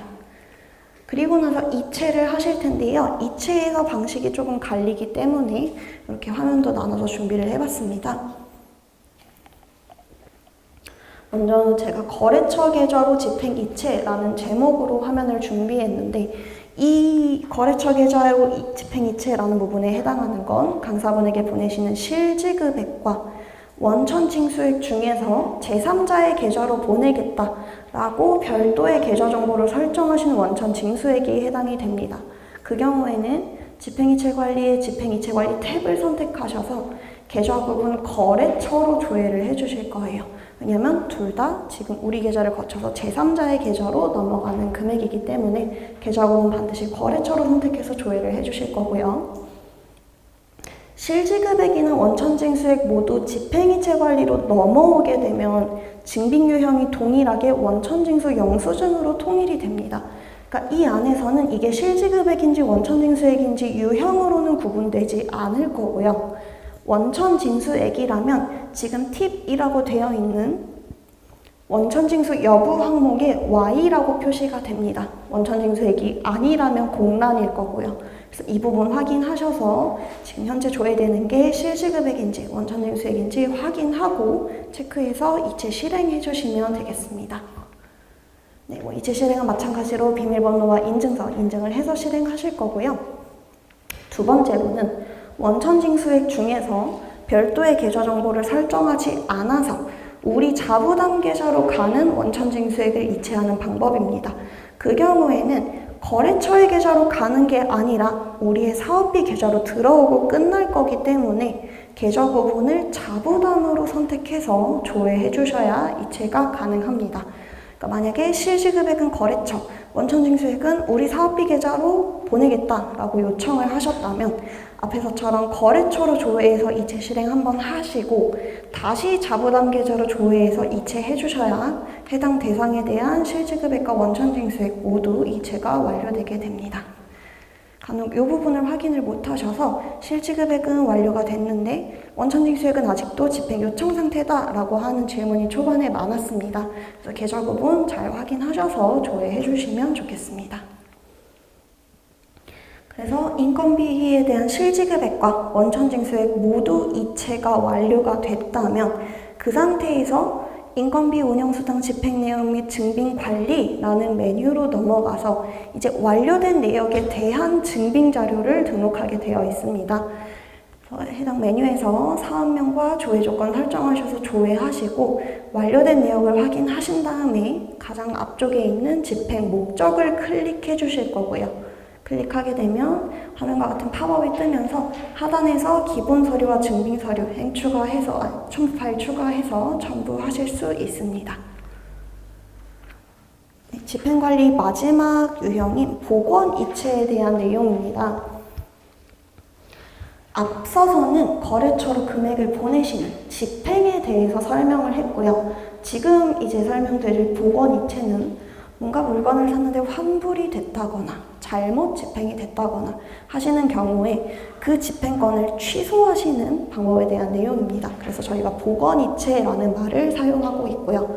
복원이체의 경우에는 우선은 진행하시기 전에 거래처로부터 해당 금액을 돌려받고 진행을 해주셔야 합니다. 저희가 이체를 할 때는 거래처 계좌까지 이체를 해드렸지만 반대로 돈을 돌려받을 때는 거래처 계좌에서 빼올 수 있는 방법이 없기 때문에 우선은 거래처로부터 금액을 돌려받아서 이 사업에 사용하시는 자부담 계좌로 금액을 입금해놓고 진행을 해주실 거고요. 그래서 이 상태에서 집행 완료된 내역에 선택해서 취소하고 복원 이체를 실행하시게 되면 자부담 계좌에 있는 돈을 빼서 저희가 보조금 전용 계좌로 돌려놓게 됩니다. 그래서 요청하는 방법부터 먼저 설명을 드릴 텐데요. 지금 설명드리는 방법은 전자세금 계산서, 그리고 보조금 전용 카드, 기타 유형에 대한 복원 이체 요청 방법입니다. 네, 요 집행을 등록하셨던 집행관리 메뉴로 들어오실 거고요. 수행사업명이나 조회 조건들을 설정해서 조회를 하시면 집행 완료된 내역들이 이렇게 조회가 됩니다. 그 중에서 취소하실 건을 선택하셔서 먼저 집행 취소 복원 등록이라는 버튼을 클릭을 해주실 거고요. 이 버튼을 클릭하게 되면 진행 상태가 집행 완료에서 집행 취소 미복원이라는 상태로 변경이 됩니다. 그 상태에서 한 번 더 해당 건을 선택하셔서 복원 이체 요청 버튼을 눌러주시면 해당 건이 집행 이체 관리로 넘어가게 됩니다. 대신에 이거 환불이 됐는데 뭐 일부 금액만 환불돼서 전체가 아니라 일부만 취소된다 하는 경우라도 저희 일부만 취소하는 기능은 없습니다. 반드시 전체 금액에 대해서 취소하시고 그 일부 금액을 다시 집행하시는 방법으로 진행해 주셔야 하고요. 네, 이체 요청하시면 이체 관리로 넘어가게 될 텐데 제가 실행 방법 설명드리기 전에 인건비 운영수당에 대한 요청 방법을 먼저 설명을 드리겠습니다. 인건비나 운영수당 같은 경우에는 집행을 등록했던 화면이 아니라 증빙자료를 등록했던 이 인건비 운영수당 집행내용 및 증빙관리 메뉴에서 진행하게 됩니다. 해당 메뉴에서 조회를 하시면 마찬가지로 완료된 내역이 조회되고 있을 거고요. 그중 취소할 내역을 선택하셔서 집행 완료 취소 복원 등록이라는 버튼을 클릭해 주시면 마찬가지로 집행 취소 미복원이라는 상태로 돌아가게 되어 있습니다. 여기도 일부 금액을 취소하는 방법은 없기 때문에 취소를 하시게 되면 실지급액과 원천징수액이 모두 취소가 됩니다. 둘 중 한 가지 금액만 취소를 하시는 거라고 하더라도 반드시 이 두 금액이 모두 취소가 될 거고요. 그 뒤에 다시 집행을 하는 방법으로 진행해 주셔야 합니다. 체크하시고 집행 완료 취소를 누르신 다음에 다시 한번 체크하셔서 마찬가지로 복원이체 요청 진행해 주실 거고요. 그러면 이제 이체 실행을 할 텐데 저희가 요청 방법과 이체 실행 방법이 유형별로 차이가 있어서 요청 방법을 먼저 설명을 드렸습니다. 지금 이체 실행하시는 방법은 현재 화면은 전자세금 계산서와 인건비 운영수당 그리고 기타에 대한 실행 방법입니다. 집행이체 관리를 클릭하셔서 집행이체 관리 탭을 선택을 해주실 거고요. 해당 탭에서 조회를 하실 때 이번에는 집행이 아니라 복원이기 때문에 이체 구분 복원으로 선택을 해주시고 최종적으로 금액이 도달하는 계좌가 보조금 전용 계좌이기 때문에 계좌 구분도 보조금을 선택해 주셔야 합니다. 이 이체 구분과 계좌 구분 맞게 설정하고 조회를 해주시면 집행 취소 요청한 내용이 조회가 되고 있을 거고요. 해당 건 선택해서 이체 실행하시는 방법은 집행과 동일합니다. 이체 실행하셔서 인증서와 비밀번호 인증해서 보내실 거고요. 보조금 전용 카드는 저희가 집행이체를 신용카드 대금 이체관리라는 탭에서 진행했기 때문에 복원이체도 마찬가지로 신용카드 대금 이체관리라는 탭에서 진행을 하게 됩니다.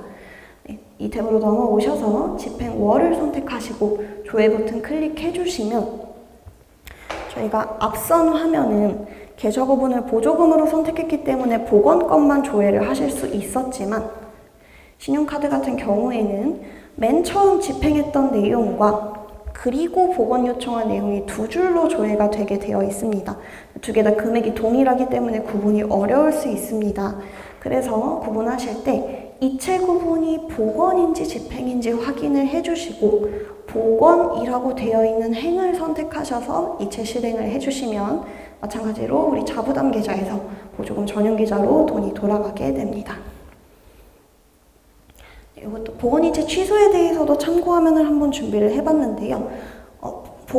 복원이체를 하려고 집행 취소를 눌렀거나 혹은 이체 요청까지 진행을 했는데 이 건에 대한 취소가 필요하지 않게 되었을 때 다시 집행 완료로 돌려놓는 방법입니다. 이체 실행하기 전에만 가능하시고요. 진행 상태가 복원이체 요청까지 진행을 했다면 가장 처음에는 집행 취소 복원 요청이라는 상태로 조회가 되고 있습니다. 이 상태에서 해당 건 선택하셔서 먼저 복원이체 요청 취소라는 버튼을 눌러주실 거고요. 이 버튼을 누르게 되면 진행 상태가 집행 취소 미복원이라는 상태로 돌아갑니다. 다시 한번 선택하셔서 복원 등록 취소 버튼까지 눌러주셔야 해당 건이 집행 완료로 돌아가게 됩니다. 지금 화면은 집행 관리에 대해서 설명을 드렸는데요. 인건비 운영 수당도 집행 내용 및 증빙 관리 메뉴에서 동일한 절차로 진행해 주시면 되겠습니다. 집행관리 FAQ에 대해서 좀 설명을 드릴 건데요. 저희가 준비한 FAQ 내용이 많기는 한데 지금 시간이 많지 않아서 중요한 부분만 몇 가지 설명드리고 넘어가겠습니다. 가장 처음 FAQ는 집행 가능액이 0원으로 조회되어서 집행이 불가하다는 내용입니다. 말씀드린 것처럼 교부가 완료까지 되어야 집행이 가능한 상태이기 때문에 집행 가능액이 0원이다 라고 한다면 아직 교부 신청이 완료되지 않은 단계일 수 있습니다. 그래서 지금 이 집행관리 메뉴를 봤을 때 화면의 상단을 봤더니 A라고 쳐져 있는 박스에 교부받은 금액이 0원이다 라고 한다면 아직 교부가 완료되지 않은 상태다 라고 생각을 해주시고요. 교부받은 금액이 없기 때문에 집행 가능 금액도 마찬가지로 0원입니다. 그래서 이 경우에는 교육청으로 교부 완료를 요청을 해주시면 되겠고요. 간혹 이 A라고 되어 있는 교부받은 금액에는 금액이 있는데 집행 가능 금액이 0원이다 라고 한다면 이미 모든 금액을 집행 완료한 상태일 수 있습니다. 그래서 상단에 보이는 금액들 잘 확인하셔서 진행해 주시면 좋겠고요. 교부 완료 확인하는 방법은 이 교부 결정 확인해서 해당 신청에 대한 상태를 한 번 더 확인해 주시면 되겠습니다.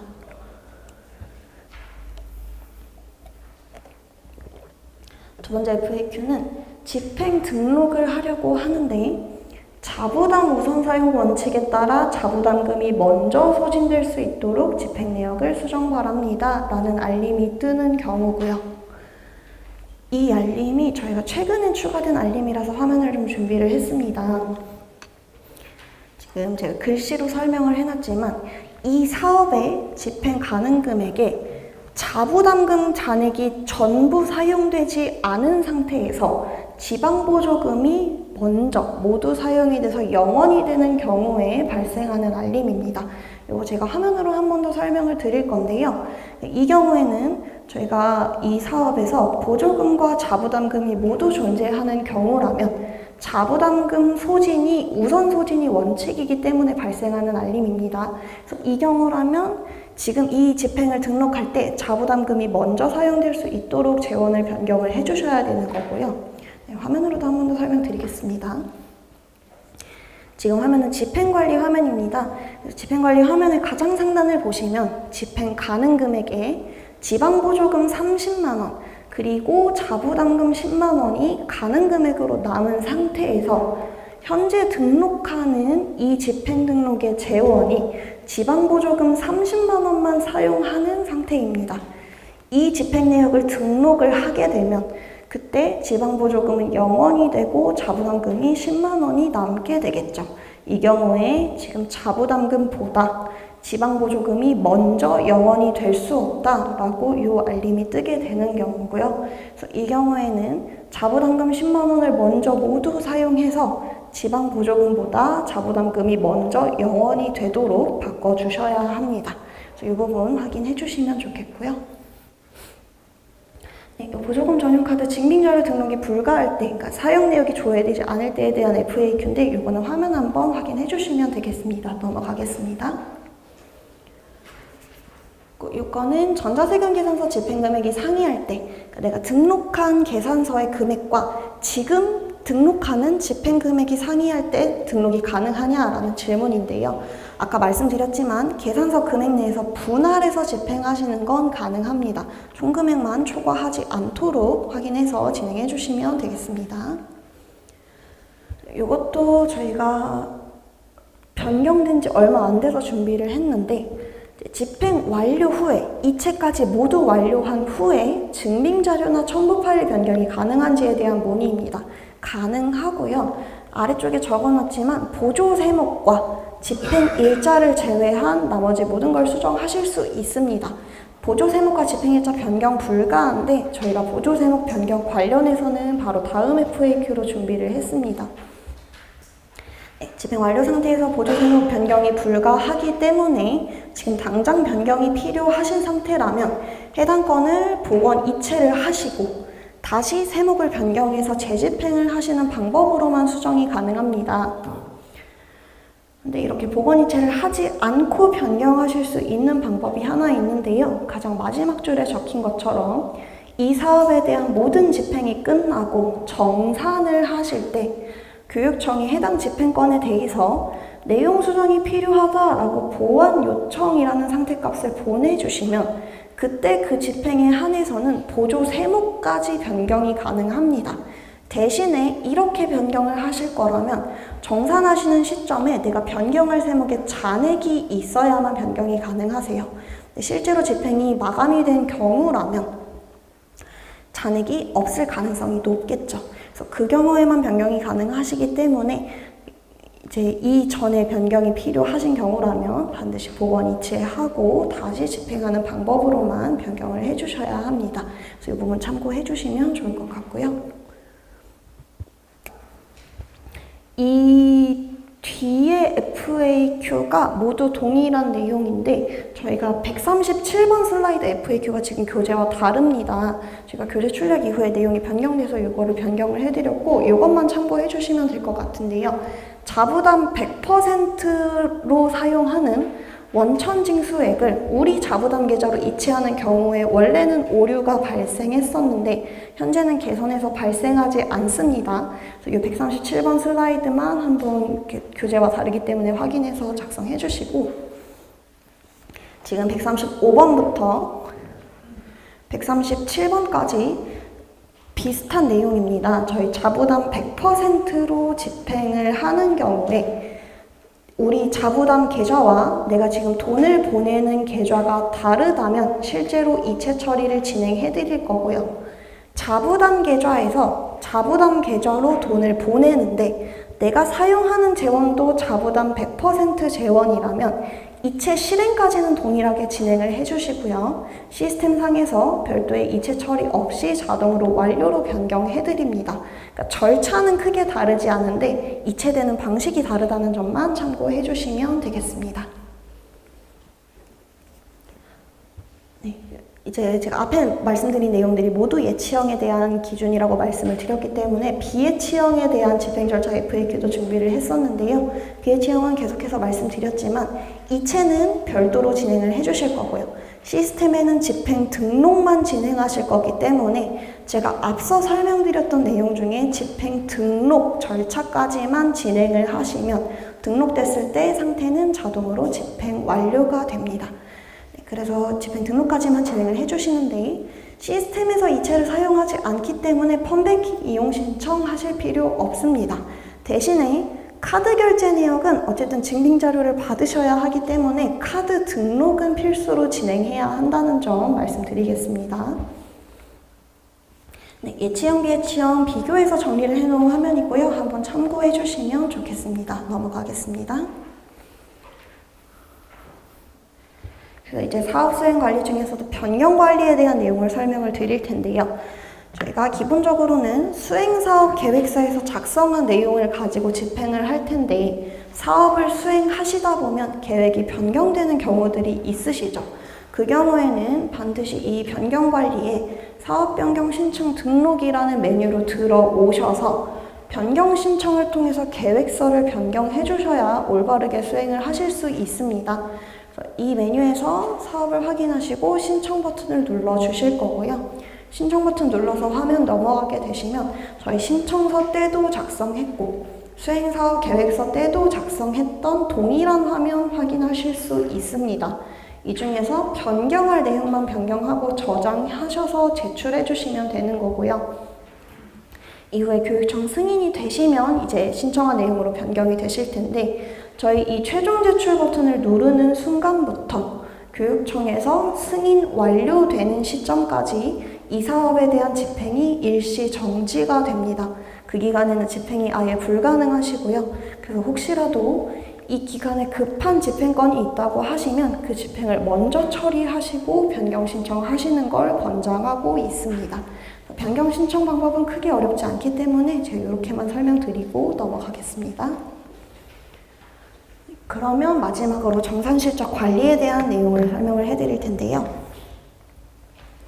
이 사업에 대한 집행을 모두 끝내시고 더 이상 해당 사업으로 집행할 내용이 없을 때 사업자분께서는 정산실적관리의 집행마감이라는 메뉴로 오셔서 해당 사업에 대한 마감을 수행하게 됩니다.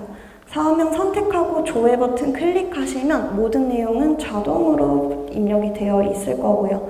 내용이 맞는지만 확인을 하셔서 아래쪽에 집행 마감 버튼을 눌러주시면 마감이 됩니다. 이 버튼을 누르시는 순간부터는 집행 등록, 그리고 집행권에 대한 수정, 그리고 이체가 불가능하기 때문에 반드시 모든 집행이 완료된 이후에 마감을 해주시고요. 집행 마감을 하신 이후에 혹시라도 이 사업을 수행하면서 우리 자부담 계좌에 발생한 이자가 있다면 그 이자 내역을 등록을 하게 됩니다. 팁박스가 쳐진 왼쪽의 이자 등록 예치 계좌는 보조금 전용 계좌에 발생한 이자이기 때문에 시스템이 자동으로 입력을 하게 될 거고요. 오른쪽 이자 등록 자부담 계좌 쪽에만 실제로 발생한 이자의 총 금액을 입력을 해주시고, 그리고 이 사업에 보조금과 자부담금이 모두 존재한다면 그 재원의 비율에 따라서 이자 금액도 나눠서 입력을 해주셔야 합니다. 직접 나눠서 입력을 해주셔도 되시고요. 이 계산이 귀찮다라고 하시면 아래쪽에 순사업비 비율로 배분이라는 버튼을 클릭했을 때 입력한 총 금액을 시스템이 비율에 따라서 자동으로 나눠서 입력을 하게 되어 있습니다. 입력해서 저장해 주시고요. 발생한 이자 없으시다면 등록하지 않으셔도 상관없습니다. 네, 수익금 등록도 동일한 방법으로 진행이 될 텐데요. 만약에 이 사업을 수행하면서 우리가 실제로 계획된 사업 금액 이외에 발생한 수익금이 있다면 수익금 등록 버튼 클릭하셔서 팝업에서 수익금을 등록하게 되어 있습니다. 마찬가지로 발생한 총 금액 입력해 주시고 사업비 비율에 나눠서 직접 재원별 수익금 입력하시거나 순사업비 비율로 배분하셔서 발생 사유 입력하시고 저장해 주시면 등록이 완료가 됩니다. 집행 마감하시고 이자와 수익금까지 등록을 모두 마쳤다면 정산 제출 버튼을 클릭을 해주실 거고요. 이 제출 버튼을 클릭했을 때 작성하신 내용들이 이제 교육청으로 넘어가게 되면서 교육청에서 정산 검토와 마감을 수행하게 됩니다. 대신에 교육청이 검토를 진행하고 있으시더라도 정산을 마감하시기 전까지는 정산 제출 취소하시는 것도 가능합니다. 취소하시게 되면 교육청에서 검토하던 것도 일시적으로 정지가 되실 거예요. 네, 넘어가기 전에 집행 마감 불가한 경우에 대해서 FAQ를 한번 준비를 했고요. 집행 마감 버튼을 눌렀더니 자부담 집행 비율이 자부담 순사업비 비율보다 크거나 같아야 합니다 라는 알림이 발생하는 경우입니다. 여기서 말하는 자부담 순사업비 비율은 우리가 계획했던 총 사업 금액 중에 자부담금 금액이 차지하는 비율이고요.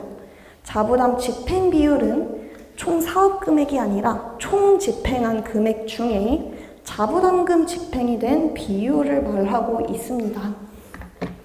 알림처럼 이 집행 비율이 순사업비 비율보다 작은 경우에 발생하는 알림이고요. 이 경우에는 마감이 불가능하기 때문에 이 자부담 집행 비율을 순사업비 비율보다 높여주시거나 혹은 순사업비 비율을 자부담 집행 비율보다 낮춰주셔야 합니다. 그래서 이제 저희가 자부담 사용을 원칙으로 하고 있기 때문에 계획된 자부담의 사업비 비율보다 너가 실제로 쓴 집행 비율이 낮다라는 경우이기 때문에 기존 집행권 복원 이체하셔서 자부담 재원을 더 많이 쓰도록 집행 비율을 높이시거나 아니면 사업 변경 신청을 하셔서 자부담의 계획된 금액을 낮춰주셔야 마감이 가능합니다. 복원 이체든 사업 변경 신청이든 이 정산 단계에 오셨을 때는 어떤 경우도 쉬운 방법은 아니세요. 그래서 애초에 집행하실 때 자부담금 먼저 사용되도록 잘 확인해서 집행해 주셔야 합니다. 네, 화면으로 알림도 준비를 해봤는데요. 지금 왼쪽에 박스 쳐진 이 비율보다 오른쪽에 박스 쳐진 재원별 집행 비율이 낮기 때문에 마감 버튼 클릭하면 화면과 같은 알림이 발생하는 경우입니다. 그래서 그렇게 처리해 주셔야 한다는 점 참고해 주시면 좋겠습니다.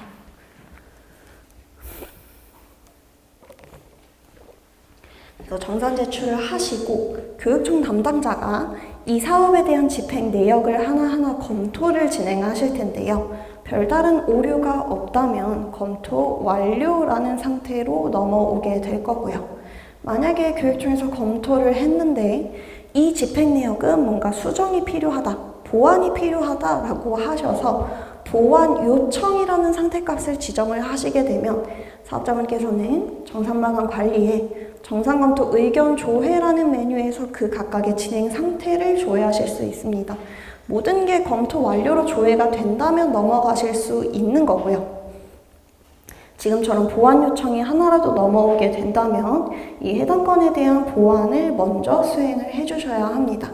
그래서 지금 보완 요청이라는 상태값을 클릭을 하실 거고요. 제가 이 절차를 바로 이어서 설명드리겠습니다. 화면 2개 넘어가 주시면 지금처럼 보완 요청이라는 상태값을 클릭하셔서 이 정상검토 결과 등록 팝업이라는 곳에서 검토 진행 상태와 왜 보완 요청을 줬는지 교육청이 작성한 의견을 확인하실 수 있으시고요. 이 의견을 확인하셔서 해당 집행권을 수정을 해주시는데 이후 화면을 보시면 제가 해당 메뉴로 넘어가서 수정을 하도록 준비를 했습니다. 근데 실제로 서버를 들어가시면 이 화면을 보셨을 때 집행 내역 바로가기라는 버튼이 있으실 거예요. 그 버튼 클릭하시면 이 집행 등록 팝업을 바로 불러오게 되어 있습니다. 버튼 클릭해서 하셔서 그냥 그 메뉴에서 수정해 주시면 되시고요. 이 보완 요청을 받은 집행 내역은 이 원래도 수정이 가능했던 증빙자료, 첨부 파일, 중요재산 여부 등 모두 수정이 마찬가지로 가능하시고요. 이 시점에서만 보조 세목도 수정이 가능하다고 말씀드렸습니다. 대신에 변경하는 세목에 잔액이 있으셔야만 수정이 가능하신 거고요. 어떤 경우에도 집행 일자는 수정이 불가능하다는 점 참고해 주시면 좋겠습니다. 그래서 확인하셔서 보완 요청 받으신 대로 내용을 수정하고 저장을 해 주실 거고요. 다시 정상검토 결과 등록 팝업으로 돌아오셔서 이제는 보완을 했기 때문에 검토 진행 상태를 직접 보완 완료로 바꿔주시고 완료에 대한 의견을 작성하셔서 저장해 주시면 다시 한번 교육청에서 해당 건을 검토를 하게 되어 있습니다. 그래서 이제 보완이 정말 정상적으로 완료가 돼서 더 이상 수정할 게 없다라고 하시면 마찬가지로 해당 건도 검토 완료라는 상태값으로 지정을 해 주실 거고요. 그래서 모든 건이 검토 완료가 되었을 때 마감이 가능합니다. 대신에 보완 요청을 받으셨는데 내가 지금 확인을 해봤더니 이 건은 현재 보완을 할 수가 없다라는 상태가 된다면 보완 불가라는 값을 선택하시는 것도 가능합니다. 우리는 지금 보완이 안 된다라고 해서 불가 선택하시고 의견 작성하셔서 저장하시면 그것도 다시 교육청에서 확인하고 검토를 해주실 거예요. 모든 보완을 처리를 했다면 그리고 교육청에서 모든 내역에 대해 문제가 없다고 검토를 완료를 했다면 교육청에서 정산 마감을 수행하실 거고요. 정산 마감이 됐을 때 이 정산 결과 조회라는 메뉴로 들어오시면 진행 상태와 세부 내역을 확인하실 수 있습니다. 그래서 여기가 마감이라고 됐다면 검토까지 모두 끝이 났다라고 생각을 해주시고요. 그래서 정산 마감 상태에서 이제 사업자분께서는 해당 사업에 대한 실적 보고서를 작성하게 됩니다. 실적 보고서 등록이라는 메뉴로 들어오시면 우선 작성하실 사업을 먼저 선택을 해주실 거고요.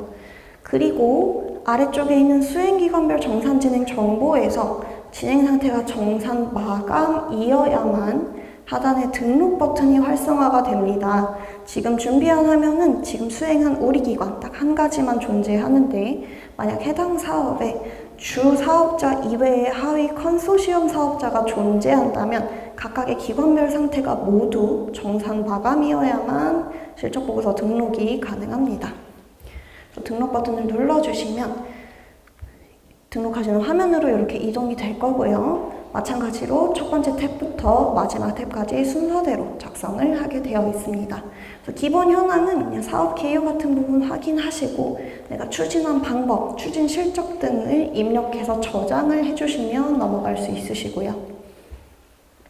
두 번째 계획 대비 실적이 제가 수행사업 정보 등록 때 말씀드렸던 세부 추진 계획 등록이 영향을 주는 탭입니다. 계획 대비 실적이기 때문에 지금 하단에 계획자료 가져오기라는 버튼을 클릭하시면 수행사업 계획서에 세부추진계획 등록 탭에서 작성한 계획을 불러오게 될 거고요. 그래서 그 계획 대비 실제 실적을 입력하시고 저장해 주시면 되는 메뉴입니다. 넘어가겠습니다. 사업 성과는 마찬가지로 추진 성과, 어떤 평가 등을 입력하셔서 저장하시는 화면이고요.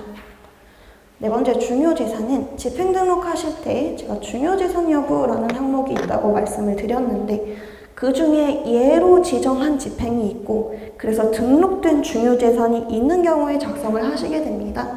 그래서 하단에 중요재산 자료 가져오기 버튼을 클릭하시면 집행 당시에 등록했던 중요재산 목록들을 불러오게 될 거고요. 해당 사항 없으시면 작성하지 않고 넘어가셔도 괜찮습니다. 다섯 번째 정산보고서 탭으로 들어오시게 되면은 이거는 탭 안에 다시 5가지 탭으로 나눠지게 될 텐데요. 먼저 첫 번째인 정산 총괄표 탭은 그냥 마감된 내역을 확인하시는 부분이기 때문에 내용 맞는지만 확인 한번 해주시고요. 두 번째 집행 내역 일자별로 넘어가게 되면 이 사업으로 집행한 내역을 쭉 목록으로 보여드리게 되어 있습니다. 확인해 주시고 필요하시다면 파일로 다운로드 하시는 거 가능합니다. 세 번째 집행 잔액 발생 사유입니다. 계획서 작성하실 때 세목별 계획을 작성하셨었죠. 그리고 실제로 집행이 완료가 됐을 때 그 세목별 중에 잔액이 남은 세목이 있다면 이 하단의 집행 잔액 가져오기 버튼을 클릭하셨을 때 잔액이 남은 세목들을 불러와서 반영을 해드릴 거고요. 해당 세목에 잔액이 왜 발생했는지 사유를 적어주시고 저장하시면 되겠습니다. 네 번째는 집행내역 전용카드 탭입니다. 보조금 전용 카드로 계획한 금액을 보여드리고 그리고 실제 카드 사용액을 보여드릴 거고요. 증감과 집행률을 그냥 확인하시면 되는 화면입니다. 다섯 번째 사업 변경 내역입니다. 수행사업 진행 중에 실제로 사업 변경 신청을 통해서 변경한 내용 중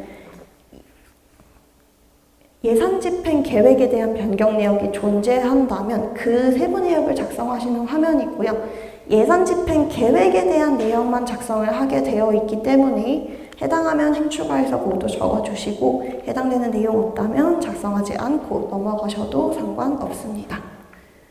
네, 정산보고서까지 다 작성을 하셨으면 검증 결과 탭으로 넘어가게 될 거고요. 제가 팁박스로 박스를 쳐놨는데 이 외부기관 검증 대상 여부가 대상인 경우에만 필수인 항목입니다.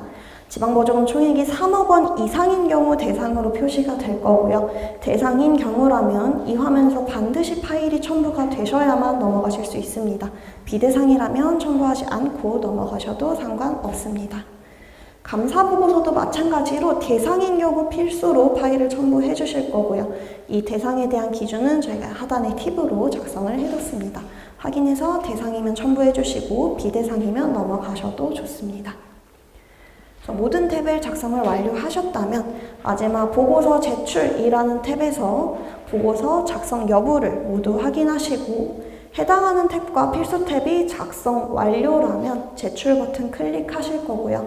마찬가지로 교육청에서 확인하고 승인해 주실 겁니다. 그래서 실적 보고서까지 모두 작성을 하시고 교육청에서 승인도 완료를 하셨다면 이제 이 사업에 우리가 교육청으로 반환할 대상이 존재하는 경우에 대한 절차입니다. 반환관리라는 메뉴에서 진행을 할 거고요. 먼저 교육청에서 반환 대상들을 조회를 하시고 이 건을 반환해라 라고 이체 요청을 하실 거예요. 그러면 반환 명령 조회라는 메뉴로 들어왔을 때 해당 사업을 선택하고 조회하시면 반환 진행 상태, 반환 이체 요청이라는 상태로 조회가 됩니다. 목록에서는 총 사업에 대한 금액이 확인이 될 거고요.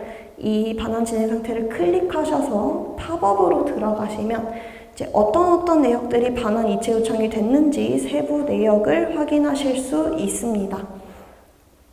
그래서 그래서 하단에서 이체 비밀번호와 공인인증서 인증하시고 이체 실행을 눌러주시면 모든 세부 내역 한 번에 이체가 될 거고요. 우리 자부담 계좌에서 이 금액만큼 빠져서 보조금 전용 계좌로 들어가게 되어 있습니다. 그래서 이체 실행하시면 반환이 완료가 되는데 아까 펀뱅킹 이용 신청은 저희가 예치형 사업만 진행을 한다고 말씀을 드렸었죠. 그런데 비예치형 사업도 정산을 하실 때 반환 대상이 존재하는 경우라면 반환 이체를 시스템에서 진행을 해주셔야 합니다. 그래서 집행할 때는 신청이 필요가 없으신데 우리가 비예치형 사업인데 반환 이체 요청을 받았어요 라고 하시면 그때는 펀뱅킹 이용 신청 반드시 진행을 하셔야 되고요. 마찬가지로 인증서와 비밀번호 설정하셔서 앞서서 말씀드린 반환 이체를 실행해 주시면 반환이 완료가 됩니다. 네, 여기까지가 오늘 준비한 내용이고요. 오늘 교육 여기서 마치도록 하겠습니다. 감사합니다.